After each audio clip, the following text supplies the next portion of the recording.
Well, I'm sorry. we'll record what we've got from this point forward, and then you can throw it away if it's no good, but you'll at least have the back half here. Yes. So really the only thing that determines who's a dealer and who's not is kind of the position in the hierarchy. Correct. Yes. So if you wanted to create another dealer, you wouldn't create them under dealer one. You'd come back up to my dealer, and then No, actually, well, we do two. have that. We do have that scenario. So Oh, if you go back to dealer one, so we have not over here, but in Latam, we have what is called master dealer or big distributors. Mhm. So let's say just pick a region. So in Argentina, you have a big dealer that brings the machine from Korea or whatever, or China, and that dealer becomes the big distributor, and then under that dealer, and I'm talking about the machines, so you understand that because they are distributing the machines, the copiers, then they can also be distributing this. So we create that dealer one, and then underneath that dealer one, that dealer will be able to create other dealers that they serve, toners and machines and all of that stuff. So we do have that scenario, and we call them master dealers. Okay. So we don't see that in the US, but yes, we do it in Latam. Perfect. Yeah, and we've got on our documentation site, there's some kind of illustrations of different ways that you could structure your hierarchy. It's perfectly flexible. You can do whatever you want, but these are just some examples of kind of how. So looking at this kind of leads me to a question that I had, and that is, suppose I wanted to kind of see what the overall structure is, because we're a year into this, and man, we've been just dropping dealers in, and they've got customers. Is there a way to kind of view everything from that kind of 30,000 foot view where I could see all of those different entities in as a reduced or simplified view as possible? Yeah, so probably the best option is if you go up to the very top level. On the bottom of the dashboard, we have this kind of entity tree. And so it gives you one layer at a time, but it allows you to drill down. So if we click on one of those accounts, we can see that there's a couple layers underneath that. And if you can kind of play with the controls here, but you can get some sense of that where you've got potentially 7 or 8 levels and probably quite a few customers that will eventually drop into here. This could get a little bit crazy, but this is probably your best bet to get a visual. And it also gives you a sense of relative size as well. So how many devices are at each of those customers and sub-customers. But this is probably your best bet to do that. Well, what I like about this is that it's kind of variable in that it kind of changes where the size, relative to the entity that it would belong to, changes, and it all stays within the same size frame. I think that's actually pretty cool. Well, excellent. Yeah, that's good. We like it too. It does give a kind of a handy view to look across your accounts, and then obviously as you drill down here, it's going to automatically update as well to just be within the context of whatever customer here. So if you wanted to look at just one particular dealer and all of their children, you could do the same thing here by just drilling down. Good. I have 2 questions. Sure. The DCAs. We understand that we can install, maybe I asked that question before, but I'm sorry. So we have the ability to install it in Windows, Linux, and Mac, Raspberry Pi, any multifunction device. So Windows and Mac are both fully supported today. Linux is preliminarily supported. It runs. We actually are just needing to develop an installer right now. So that's kind of the caveat there with Linux. But if you've got a big need for that, we should be able to turn that out quickly. What Raspberry Pi is a flavor of Linux, but Yeah. have you tested in Raspberry Pi, Raspberry? Yeah. So that's what we've done our Linux testing on, is on a Raspberry Pi, and the DCA runs. But like I said, we just need to get it packaged up in an installer, so that it's easy to put on a Raspberry Pi. Yep. And any embedded? No. So at this point, we don't have any embedded DCAs, so they would all have to be installed on an external machine. Although, if you were really interested, you can get relatively cheap either Raspberry Pis or like a small Windows machine that you could attach to the back of an MFP. But in terms of getting it installed on the machine itself, that's not something we support. Yeah, today. well, the Raspberry Pi used to be cheap before the pandemic. Yes, It's exactly. not like that anymore. Yeah, So, unfortunately, we experienced the same thing as we were yes. looking. But- in regards, go ahead, Ever. Sorry. Just a comment there. From the experience that we encounter, the customer, in this case the dealers, receive, especially on the HP devices, that they have the embedded capabilities, and they actually embrace that flexibility very nicely, because you don't need, especially on a remote office, you have many locations, and you have one location, one bank that is in the middle of nowhere with one device, and then you have to have one computer or one Raspberry Pi to install the DCA, when you can actually install it on the actual device.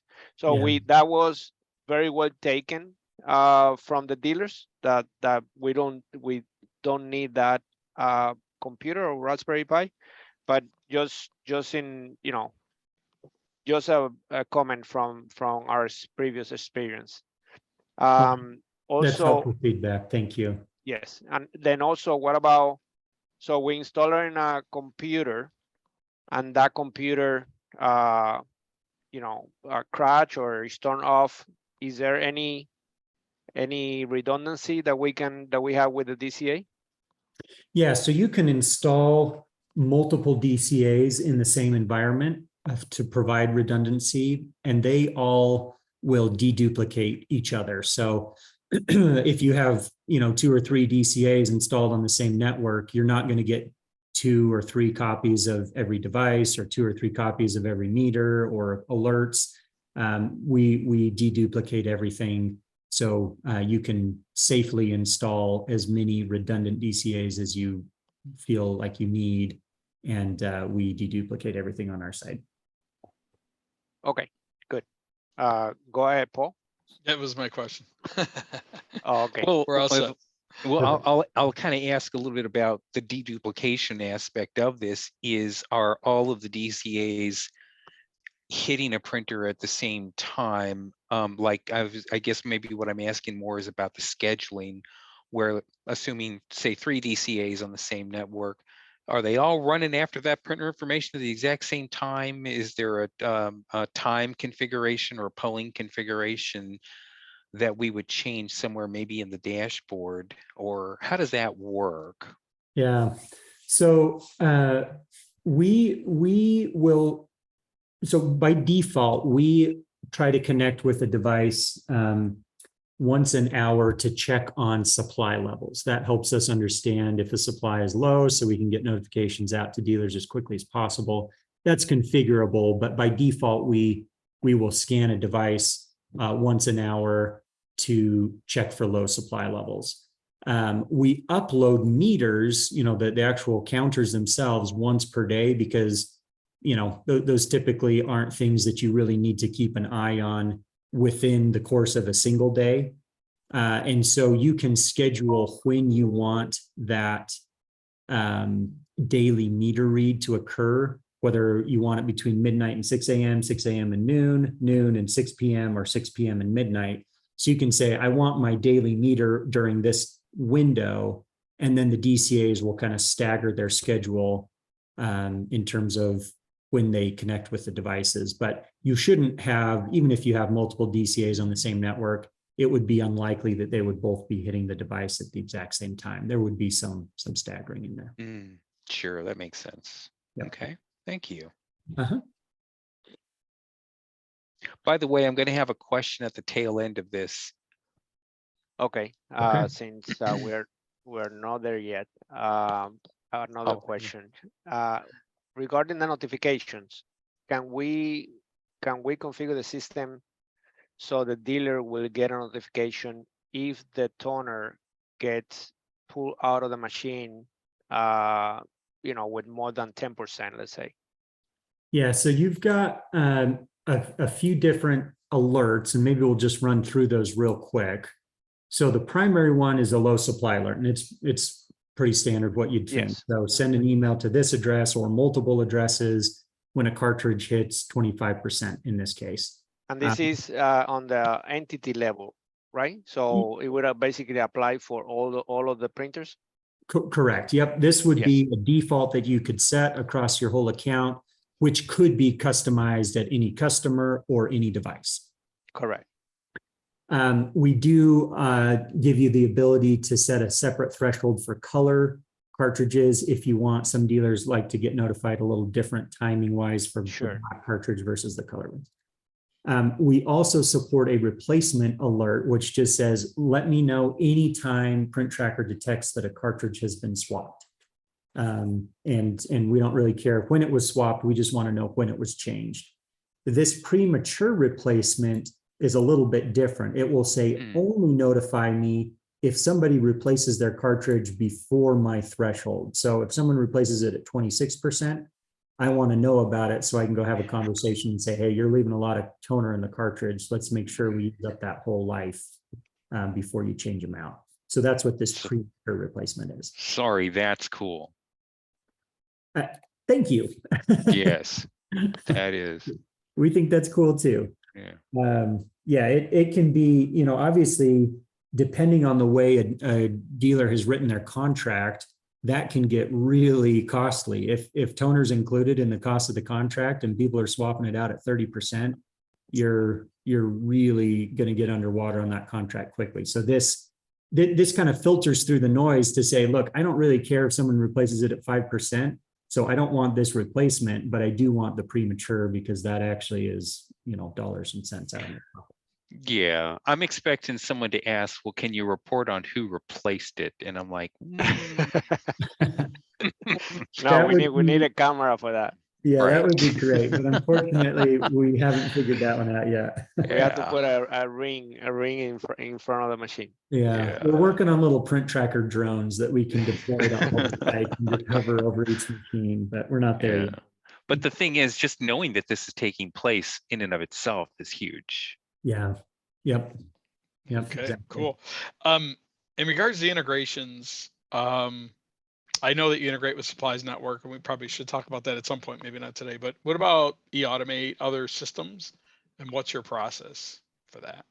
Yeah, good question. I'll talk at a high level. If there are more details we need to get into, Clark would certainly be better there. But at a high level, we do have integrations with eAutomate. We have a tool. It's an add-on tool, so it comes at an additional cost that allows dealers to configure their eAutomate database configuration, information, credentials, and connection strings, and those types of things. Okay. And then what we do is we say, okay, let's look at all the devices you have in eAutomate. Let's look at all the devices you have in Print Tracker, and let's match them up on something like a serial number or an asset tag or something like that. And then you tell Print Tracker how often you want us to copy a meter out of Print Tracker and put it into the appropriate place in eAutomate. And so we do that. It takes, there's some manual configuration, obviously, because everyone's eAutomate is a little bit different. And so the way we do it with our direct customers is there's maybe an hour or two meeting where we sit down with someone that has eAutomate access. They type in their credentials, and then we say, okay, this meter maps to this meter. And so, yes, we can do that. And in terms of other ERPs, most other ERPs actually allow you to send emails to a specified email inbox, and it will parse through a CSV attachment and then do all of the meter uploads from there. So eAutomate is a little unique in that sense. Most of the other ERPs that we've bumped into, we just have someone come set up a custom report here where they configure a report that says Okay. these are the columns that I need and send it off to this email address once a month, and then the ERP does the The rest. ERP pulls it in. Okay. What about CEO Juice? Do you have any We don't integration do through anything them? with- No, we don't at this point. We'd be happy to work with them on something, but we just haven't gotten requests for that. So you basically go straight to eAutomate, because what we've seen before is that it's so hard to get to eAutomate that then the other option is to go through CO Juice. Yeah. We work. We don't have to go through, excuse me, CEO Juice to get into eAutomate. So, we don't require that middleman. Yeah. Okay. And so that would come up as a section. So once they enable that, that dealer would have another tab here that says integration or something. Yeah, so the way they configure what the dealer would configure is they would configure things like, if we pull up these settings, they would configure things like this billing schedule. So for my whole dealer, I want meters uploaded on the 15th day of every 1 month, or they could go into each account and say, well, on this account, our contract is set up to bill on the 1st of the month, and this other account, we're set up to bill on the 30th of the month. So they would come in and configure when each customer needs to have their meters uploaded for billing. But in terms of configuring the actual integration itself, that's something that doesn't happen on this screen. That happens in kind of a different process. Okay. Yep. We're kind of just asking big questions, right? Because these are the typical questions we get. And knowing there's more to the story, I just we're touching on them. Yeah, okay. and we need to understand that is an add-on to the cost, right? So it costs more. It's not included. So that's important to understand from the beginning. Yeah. Anything that requires API integrations, whether it's eAutomate, whether it's a third-party software, a toner vendor, whatever it may be, there is an API charge for that. But eAutomate is one that we have kind of pre-configured. Now, if there are other custom integrations that people want us to build, we're happy to spec those out.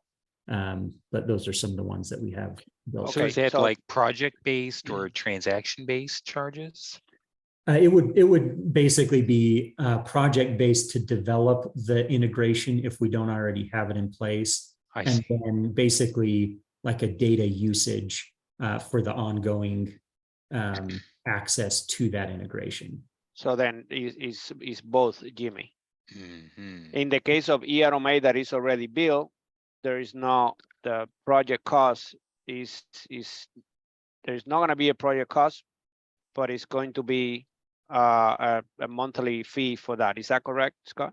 That's correct. Yeah. Okay. Yep. But if someone came and said, "Hey, I've got this new ERP, I would like you guys to help us build an integration," we would just spec that out and say, "Okay, here's what it would take for us to build the integration," and then there would be the monthly usage. And then after that, the data transfer. You Okay, and that would be APIs from Print Tracker Pro to another system. What about if we want to use the APIs? Do you have open APIs that we can pull information from the system? Yeah, we're they link documentation on the chat. So I'm just checking it out right now. I did have a question on it. I'm gonna assume there's a REST API since I see JSON responses. But I don't see anything on how do I authenticate. How does authentication work with your API? And you have officially jumped over my head, so we're going right over to Clark on this one. Yeah, and if this can wait, I mean, that's fine too. I don't want to. I know we're short on time. I think it looks like looks like you put a key in the header. I guess the question is, where do you get the key? I Yeah, assume. Good question. We would get you guys an API key. And then yes, you would just pass it in the header, and that's the extent of the authentication. And Okay. oh, go ahead. And there is no charge for that, right? The charge for the data usage fee is applied for API keys themselves. So once you are paying for an API key, that's kind of where that charge comes in. Okay, so then will be charged every month to have access to that data key, right? Correct. Okay, and then if we go over the 50, is it 50 gigs, right? Yep. Some number like that, then we'll be charged another $50. That's correct. Correct. Okay. All right, good. Going back to the Juan, is there any other questions on the API capabilities? No, anything? not yet. I mean, it looks like it's still a work in progress, right? Like it looks kind of small at the moment. So I'm guessing you guys are going to be adding more as we go along, but no questions yet on that. Yeah. Oh, go ahead, Yeah. Scott. No, Sorry. no, you go, Clark. You're the master of the API. Yeah, we definitely plan on adding additional endpoints in the future. I guess Yeah. at this point, we haven't had a lot of demand for endpoints beyond what you see here. And so as you guys have questions and you need additional pieces of data, that's where you can reach out to us and say, hey, we need this, and we can add the functionality. But Gotcha. I'm gonna plant one idea to kind of toil around with, and maybe a custom field for maybe a given device. For example, let's say you have this device, this printer, and maybe we wanted to put a custom counter or a custom contact, like a human being, phone number, email address. I can kind of imagine other cases where something like that would be neat to put in a, but obviously there would have to be a field for a given device or printer to even facilitate the request. But something along those lines, I think, would be kind of interesting with some of the other applications that we are involved with. I can see where being able to kind of tie details from one given application into Print Tracker would be kind of neat. And that is all. Yeah. So on that specific piece of or that specific point, on the devices under the settings, you have a number of general information that you can input. So anything from an asset ID, a serial number, if the device, if you need a custom serial number, location or notes. So you do have some ability to add information specific to a device, like custom information specific to a device right in here. Mm-hmm. Yeah. And so from an API standpoint, being able to put something in maybe one of those fields. Sure, to put it via the API as opposed to through the interface. Right, exactly. Yeah, that would be kind of neat. Sure. Yeah. Back to the eAutomate, because eAutomate is the one thing here right in the US that most of the large dealers do. Yeah. And if they're using FM Audit, they're already doing that. So we get there really quick. You guys have a lot of experience integrating, and is it just a basic integration like meters, like aligning equipment to what's in eAutomate and then reporting meters, or can you do additional integration, like ticket creation, stuff like that?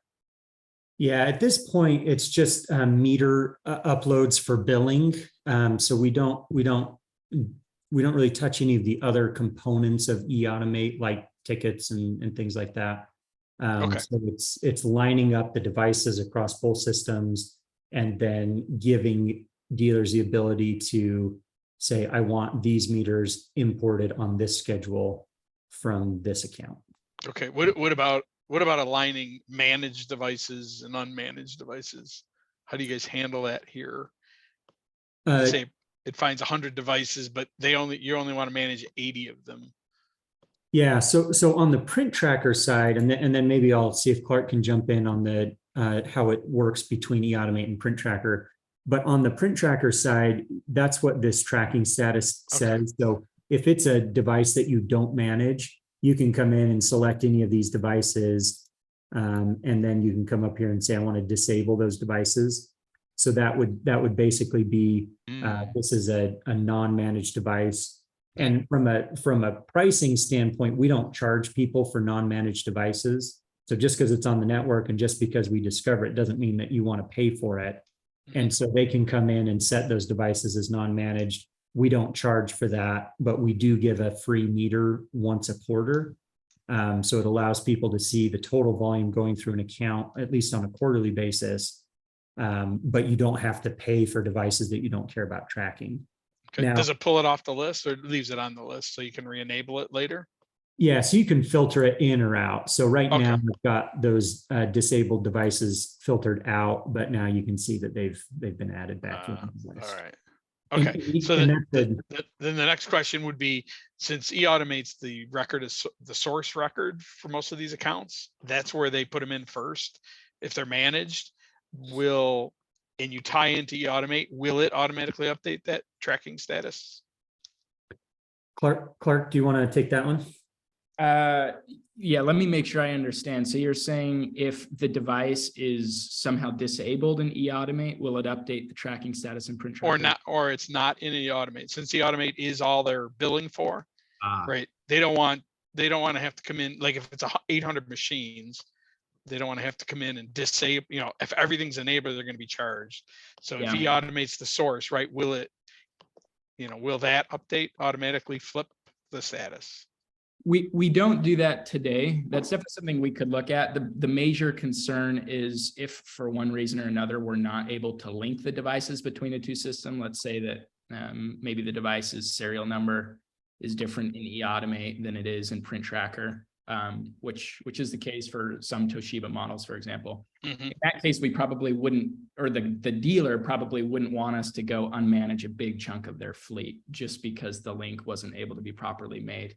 That's probably the biggest reason I can see why we don't do that today, but it's definitely something I think we could look into a little bit more because I see how that could be useful. Yeah, we've been faced with that question. I can't say that it's been capable even with the other products. So Sure. Yeah, it's just something I know people have asked. They said, "Oh, you mean I have to go in here and enable and disable all of these?" Yeah, no, good question. I mean, there's room for development there on our end, maybe. I don't know. Okay, cool. Yeah. A billing question on the billing tag that you have there that it opens another page. Does that apply to, in our case, like for example, if we create a dealer, does the dealer sees, and I know it's a little bit different because you're not going to be managing that dealer, you're not going to be billing that dealer, but how can we leverage that system that you have there? That's a really good question. We would probably need to put some thought behind that. Okay. Because, but yeah. I'm talk about that later, but in your case, so let's say that you have, the dealer. So that means that I come over here and I see my monthly bill and then I can pay you through there and all of that stuff. Is that the way it works? Yeah. For you as ecoPrintQ, this is a portal that you could use. And I doubt that since this is a test account, we probably don't have any actual invoices in here. But it would show you the number of billable devices. And then if you had invoices, you would see the invoices and you could make payments through that.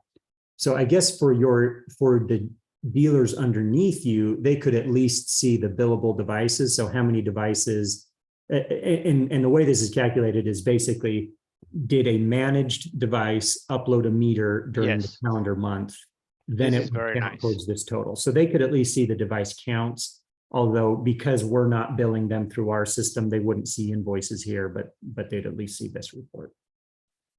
Yeah, and that would be nice. So maybe maybe we can do something about that, because one of the biggest issues that we had so far is, managing all of these transactions and bills, and what do I have to pay and when do I pay and all of that stuff. So it's been very, very hectic. Sure. Yeah, and we could have a larger conversation about how to facilitate better billing between you and your customers, and is there something we can do to help that? So Yes. that probably warrants another conversation. And I see that, I mean, it would be, so if we go down to the customer, well, the customer is a dealer, but if we go down to the dealer, then the dealer is also going to see this. So maybe, I mean, I think there is a good way that we can use this. So yeah. Okay. Yeah. Yep. Good question there. Just one other feature that I'd highlight for the technical team, and I don't know if they've seen this before. Let me jump into one of these accounts that I know is online. We have a solution that we call remote technician. So we'll just pick one of these HPs here. Remote technician allows you to open a device's web page remotely.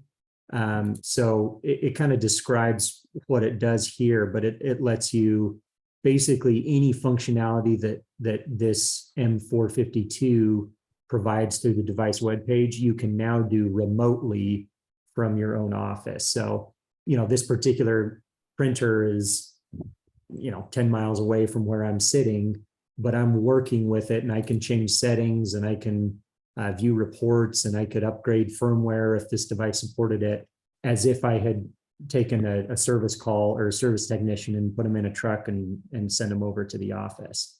So that's a feature that's available for any make of device. So we're not specific to HPs. It'll work on Konicas and Canons and Kyocera's and so on and so forth. So that's one additional piece that's a really nice selling point, because it can save a lot of dealers an expensive service call. Yes. And we saw it, we tried it. So even if you are an admin, so if you go to the permissions, I noticed that even if you are an admin or an admin, you don't have access to the tab. Is that because it's in beta? Yeah, so there are settings where you can, if a customer is uncomfortable with that for whatever reason, and we have a whole security white paper dedicated just to remote technician alone to help people understand how secure it is. But if someone says, look, I for whatever reason, I don't want you guys to have access to that, there is a setting where you can disable remote technician so that people can't use it on that account. Okay. So do you have, so you have all the security white papers we would need? Yeah, they're right here on our documentation site. Okay. We have a white paper on the DCA, and it talks excellent. about the protocols we use. And then we've got a separate one on the remote technician specifically as well. Great. I see a lot, HIPAA and all that stuff. Okay, cool. Yep. Now, is there any other feature that you say, this is unique, just like this one, just like, because I think we're running out of questions. So Sure. This is the time for you to let us know things that we don't know. Yeah. So a couple things that have been meaningful to dealers over time. That remote technician was a really big one for a while. We brought it to the industry. I know that a lot of others have kind of added that to their portfolio since then. But that's a really nice selling point if they're not familiar with that in other products. Another piece that's not real flashy, but has some pretty significant implications are we don't use the .NET framework. And that becomes really helpful in complex environments where you've got, a big system. If they need to go and update their .NET framework, and now all of a sudden all their DCAs drop out at that particular account, and that dealer's no longer collecting data because, a system admin had to upgrade .NET and it's incompatible with that version of the DCA. That's been a bit of a headache for a lot of dealers. And so we don't touch .NET. Our system is totally agnostic of .NET, so there's no incompatibility issues that you'd face there. So that's kind of another nice selling point that resonates with a certain role. Not everyone's going to appreciate that subtlety, but there are those that would certainly appreciate that. Do you guys have any built-in troubleshooting tools? I see tools here and I don't see it in my screen. So I'm wondering, is there like an SNMP walk tool that if a customer says, I'm not getting these machines or on the network, I can hit the web page? Yeah. So that was kind of the next piece is our data collection agent. We have a real-time connection with it, and it allows you to do some pretty interesting things. So I'll show you a couple real quick. So let's say we want to scan this network because we know that someone just went out and installed a few new devices on the network. So I can come in and I'll say, I want to scan 192.168.1.star to find any new devices. And, I'll confirm that scan. And then over here on this jobs page, you can see that job is running right now. So we sent the job down to that DCA. It reported back to us that I received it, I'm already running on it, and I can actually view logs coming in from the job right now. Okay, that's great. Thank you. So yeah, in your case, most dealers aren't really going to care about this level of detail, but where you're doing, level 1, level 2 support, this becomes really helpful for your teams to say, okay, well, I can see why this device wasn't discovered because, and we can train you on these logs and kind of things to look for, but these are really helpful. And again, our support team would have access to these as well to help support you guys as well. This is very helpful because, otherwise we'd have to install a walk tool on their network. It's third party. Yeah, this is better. Okay. Yeah, on that specifically, we also do have a network topology scan where you can do a full network scan and see every single IP address and what responded at that IP address. That network scan we just looked at would only show devices, but this topology scan would actually show every single endpoint and our best guess as to what was there, whether it's a printer or not. Does it do like an active discovery, like hops at routers? Does it query the router for other networks? Is that how it works? So I'll let Clark correct me here. I don't believe the network topology will hop segments through the routers, but we do multiple hops on our initial network scan. So when a customer first discovers a DCA, you can either pre-configure the segments for it to scan. If you happen to know what those are, you can package it in beforehand. So it will only scan the segments you tell it to. But if you don't know where they are and you just install a DCA blindly, it will look at the network that it's installed on, and then it will go out to 2 additional hops from there to look for devices. Cool. And this is, let's see, let me see if we've got a scan that we can show you. Let me refresh the page just so you can see what the scan looks like, because it sounds like that's probably one of the things that you have done in the past through. Scott, I think the results are on Eagle Vision 1 Eagle. Oh, sorry about gotcha. that. Let me jump over to a in the past, there's been tools we've worked with that will automatically try to hop routers and auto discover. Most of the time, customers don't like that. But if they don't know what they are and you're just trying to find them. Yeah. So this would be the results of a full topology scan. It's not hopping routers, but it would scan the segments that you feed into it. And it'll say, well, I found something here. It doesn't appear to be a printer, but these ones here do appear to be printers. And where we can find a host name, we'll show it to you and stuff like that. Yeah, we have to be careful with large networks because it goes out there and it takes a long time to go through the whole network, right? It can, yeah. If you've got a lot of segments to scan, this topology scan is fairly quick because it's not really collecting data from devices. It's just pinging and seeing what comes back. So those run pretty quickly. But yeah, if you have a huge network, it could be time consuming. Okay, so this identifies the subnets. Is that kind of what this does? So on this one, you would feed in the subnets that you want to scan to see what's on those subnets. So it's not, Clark, are you aware of a tool that we have that would actually go through and identify subnets on a network? No, we don't have that today. Okay. But all of the functionality that you've seen is packaged into the DCA. There aren't additional tools that you need to install. This all comes within the Print Tracker DCA. That's right. nice.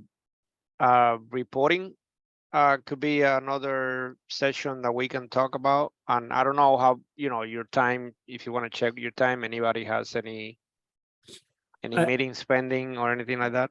I've got another meeting in 13 minutes, but I'm good until then. Okay. All right. So reporting could be something else that we talk about and USB printing. Okay, yeah, let's start with USB printing. So if you have, or if a dealer has devices that are connected via USB, they would just need to install our DCA on each of the workstations that have a USB printer connected to them. So obviously, because they're not on the network, you've got to have the software on the connected PC for that to work. But once it's installed, the end user would pick which mode, whether it's a networked mode or a locally attached mode. And they would just say, okay, I'm looking for local devices on this DCA, and it will go and scan the print drivers and find devices that are locally attached. And from that point, what we can do is we can collect the number of pages that are sent from that host machine to the printer from the point we discover it. So all of our local devices will start at 0 and will increment up from there. We won't be able to go back and say this machine historically has printed 10,000 pages already. You just can't get that information via USB, but we'd start at 0, increment up from there. And if a customer happens to know how many pages were already printed on that device, we have a place where they could input that. So instead of starting at 0, we would start at 10,000 and count up from there. But that's how local devices work. We can't get supply levels. Do you have any device installing any of the entities that you have or no? We do somewhere. I would have to do a little bit of looking to find one. I don't. Okay, I just want to see where do you change the, I guess it would show up as another tab here that says starting page count. If it's a local device, there's just an additional tab that pops up here. Okay. All right, good. And then reports. So we've got a number of different reports. And I'm sorry, a question on that. So is USB printing available for Windows, Mac, right?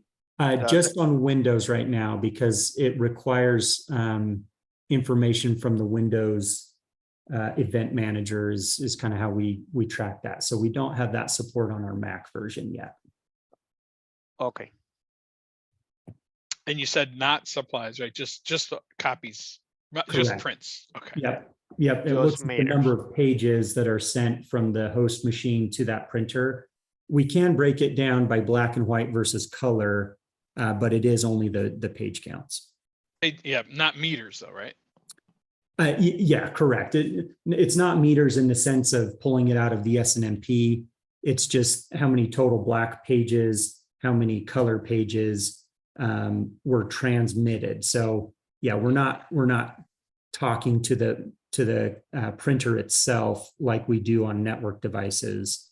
So in that sense, it's not an actual meter. And here, so in the US, you don't see that request often, like, customers, dealers have to manage those printers, and they looking to get more into the USB printing. Or what is your experience of that?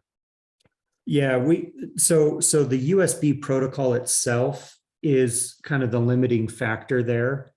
So on network devices, we can communicate with the printer through SNMP, and we can walk the MIB, which is where all the data is stored on the machine. The USB protocol doesn't allow for walking MIBs and communicating, like getting into the internal data storage system of the device itself. And so that's where we're limited. All we can observe is the data that transfers from the computer to the printer over the USB, and we can, parse out the number of pages that were sent over that way. But there's no information about supply usage that gets transferred from the host machine to the printer, and so we don't see any of that information. We are working on some workarounds there. There's some things you can do if you've got some additional hardware that allows you to essentially make a USB device look like a networked device, but it requires additional hardware to make that happen. Okay, So- which is like an external. So the hardware that you're talking about is like an external a network adapter or something like that? Yeah, exactly. Yeah. Okay. Yep. And so, there's a few steps to get that to work. So it's not a real clean solution, but it is a solution that does work. So we're working on, we've worked in the past and have talked about maybe revisiting it to try to make that process smoother for dealers. Is that already inside the client that you deploying with the DCA that you deploying today? So if someone had that adapter already installed and configured on the host computer, then it would look like a network device to our computer or to our DCA, and we could collect meters from it. But okay, so it's ready, right? So if I can make my printer print through that network adapter, then the DCA will actually pick that up. Well, let me double check with Clark. My understanding is yes, but Clark, is there any? Because I'm already installing the cable in my computer right now. Okay. Yeah, that's a good question. So that is correct. It would look just like a network device to our agent. The thing I think Scott's referring to that we still haven't fully ironed out is automating the process of getting the printer configured so that it works. Right now, you've got to type some things in on your computer, and you've got to touch the console on the printer to make that network adapter work. And that's the process we want to automate, but haven't done yet. But assuming, hey, if you did that all manually by yourself, then yeah, it would work out of the box with Print Tracker today. Okay, all right, we'll give that run. Rafael, are you here in the meeting? I don't see your name, but I see an ecoPrintQ name. Yes, I'm here. Here. Okay. All right, is that you, the ecoPrintQ name? Okay. I guess I am, yeah. All right, so I'm gonna use that USB brother printer that you have in your computer. So you probably have to, work from, remote in and do it. Okay. Sure. Perfect. Okay, great. All right, good. But yeah, so it is that is a big topic on at least.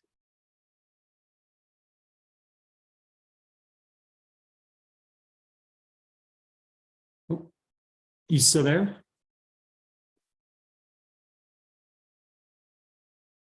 And I can't hear anybody. Maybe I'm the one that's dropped out. Can anyone else hear me? Yes, Okay, yeah. we can hear you, yeah. Oh, there you go. Okay. All right. I think I'm back. Yeah. Sorry about that. Okay, maybe it was me. Can you hear me okay? I can hear you now. Yeah. Okay, so I was saying in LATAM, the USB printing conversation is about 40 to 50% of the dealers. I know in the US it might be 10, 20%, but you know it always comes to the conversation, and it's always a very tricky conversation. So since now we don't have, so the DCA USB printing, so the DCA is not available for the USB printing DCA is not available for Mac, right? That's correct. And I think that was Paul, I don't know if I'm wrong, but I think we had a customer that they had a bunch of Macs and they wanted to control USB printing, and all they had was Mac, right? I think that was actually in the US. I don't recall working with that, but One of the customers. Okay, I Yeah, I don't think that was you know, but anyway, so we'll see as the opportunity arrive, and we see how it works, and we test it on our side, and we'll see how it works. Okay, so we Okay. have only 3 minutes, so I don't know if you want to just close it up, and we'll be creating another session for follow-ups. Let us, you know, go into the system, break it, and then call support. Perfect. Yeah, please do. Use it as much as you can. Send questions our way. Yeah, we can definitely dive into reporting, because that's a big topic and an Yes. important topic. We actually do have some videos on our site as well around reporting, though it may not give you quite everything that you want, but on our learn page here, printtrackerpro.com/learn, we've got a couple videos here that do touch on that. So Okay, Cool. I've been very tentative to press on the chat that says that you have real people waiting for chats, so we're going to try it. okay, click away. You may even catch one of us if we see it's you. We'll say hi. Mhm. All right. Jimmy, did you have an email question about your email being assigned? Yeah. In short, the 10-second version is my esteemed colleague Renato down in Brazil had set up a trial instance, and I added my email address to it. So we were trying to add me to our test one here with ecoPrintQ. We can't add it, so I'm kind of stuck somewhere. Gotcha.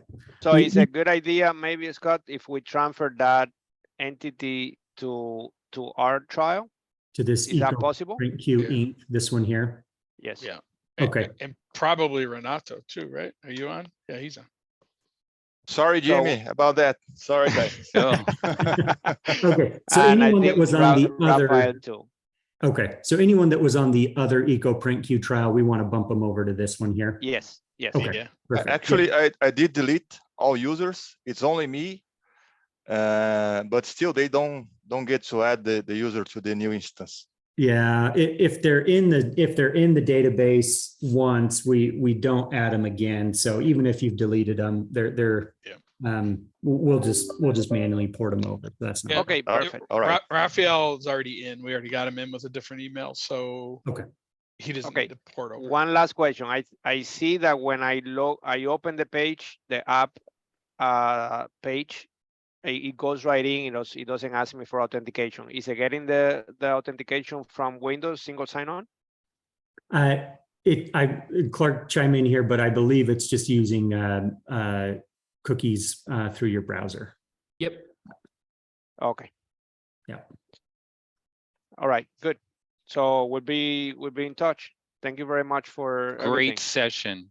Yeah, appreciate all Yeah, the great questions. job. This was really helpful. So we appreciate you being so engaged and look forward to another one. And you almost got all the answers. So Yeah, it was Right. it was very good. Thank you. Hey, I'm gonna really do pack up appreciate it. and, yeah, with that, I'm gonna pack up and go home for the day. So that's pretty good. All right, great. Awesome. Hey, Thanks, take care. Scott.